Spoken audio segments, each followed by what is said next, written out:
Bonjour, moi c'est Suzy, bienvenue sur ma chaîne. Si tu ne me connais pas, tu vas apprendre à me connaître avec le temps. Aujourd'hui, nous allons parler des dîmes. Je lis la parole de Dieu, premièrement. On est dans Malachie 3, verset 10, qui dit: Apportez à la maison du trésor toutes les dîmes, afin qu'il y ait de la nourriture dans ma maison. Mettez-moi de sorte à l'épreuve, dit l'Éternel des armées.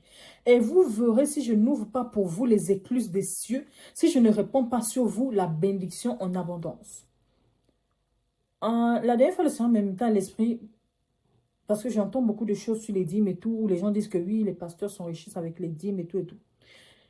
Et le Seigneur est en train de me dire que, par exemple, il m'a donné l'exemple de l'orphelinat en fait. Quand vous faites un don à l'orphelinat, à un orphelinat ou à une association, est-ce que vous venez derrière voir ce que l'association fait avec votre argent en fait? Vous donnez en espérant que l'association utilise ça à bon escient. En espérant que si vous donnez par exemple pour qu'on puisse construire des écoles, vous donnez en espérant qu'on puisse construire véritablement des écoles. Vous donnez, mais vous ne ferez pas, on appelle ça comme la police derrière pour savoir que est-ce que vous avez bien utilisé ce que je vous ai donné? Est-ce que l'argent que vous avez donné, vous avez fait ce que vous avez dit? Non, vous donnez et vous, en vous disant, tant mieux s'ils le font, tu vois. J'ai donné, j'ai fait ma part. C'est la même chose avec la dîme. J'aimerais dire ça à une personne, c'est la même chose avec la dîme. Quand tu donnes, détache ton cœur de ça, en fait. Tu as donné, tu as respecté la parole de Dieu. Le reste, ce que l'homme de Dieu fait avec vous. S'il veut, il va acheter toutes les voitures du monde. S'il veut, il dilapide. Tu as fait ta part.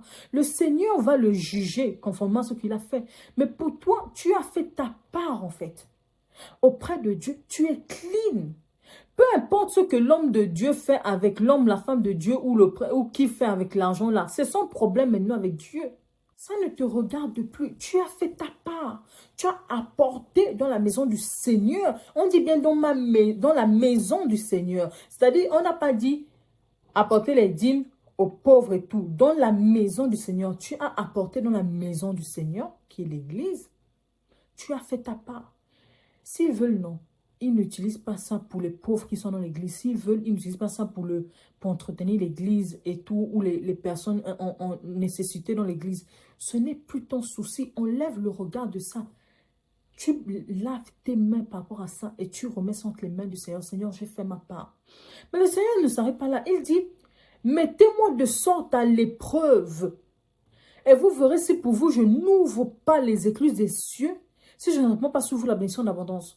Quand tu prends tes dîmes chaque mois là, que tu vas donner, tu pries conformément à la parole que Seigneur, j'ai fait ma part. Et tu dis que je te mets à l'épreuve avec mes dîmes.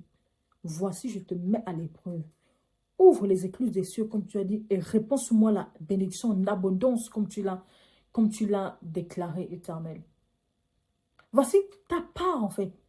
Seigneur, j'ai fait ma part. J'ai obéi à ta parole. Ce que la personne fait avec derrière, ça regarde la personne.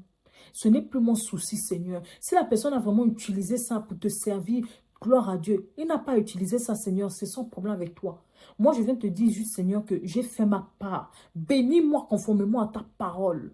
Déverse-moi la bénédiction en abondance conformément à ta parole, Seigneur. J'ai donné comme tu as dit. Dans ce que le Seigneur est en train de me disait la dernière fois et tout, que tu as fait ce que le Seigneur t'a demandé, que la personne derrière, lui aussi, la personne là aussi respecte ce que le Seigneur dit. C'est la personne là-bas avec son problème là-bas avec Dieu en fait. C'est son problème là-bas avec Dieu. Conformément à la parole de Dieu, comme tu as fait ta part, le Seigneur te doit de te bénir par rapport à cela. Tu rappelles à Dieu ses promesses, tu rappelles à Dieu ce qu'il a dit. La parole de Dieu dit, il n'est pas un homme pour mentir, ni le fils d'un homme se repentir de ce qu'il a dit. Donc, s'il te dit qu'il te bénit en abondance par rapport aux dîmes que tu as versées, à toi de lui rappeler que, ah, Seigneur, moi j'ai versé mes dîmes, je verse ma dîme. Tu as dit, tu vas me bénir en abondance, Seigneur. Respecte ta parole. Il a érigé sa parole au-dessus de lui. Sa parole passe avant tout. C'est ce que le Seigneur avait mis dans mon cœur, donc je voulais partager avec une personne et tout. J'espère que cela a pu édifier une personne, a pu aider une personne et soulager le cœur d'une personne et tout. Je vous fais plein de bisous et soyez bénis. À la prochaine.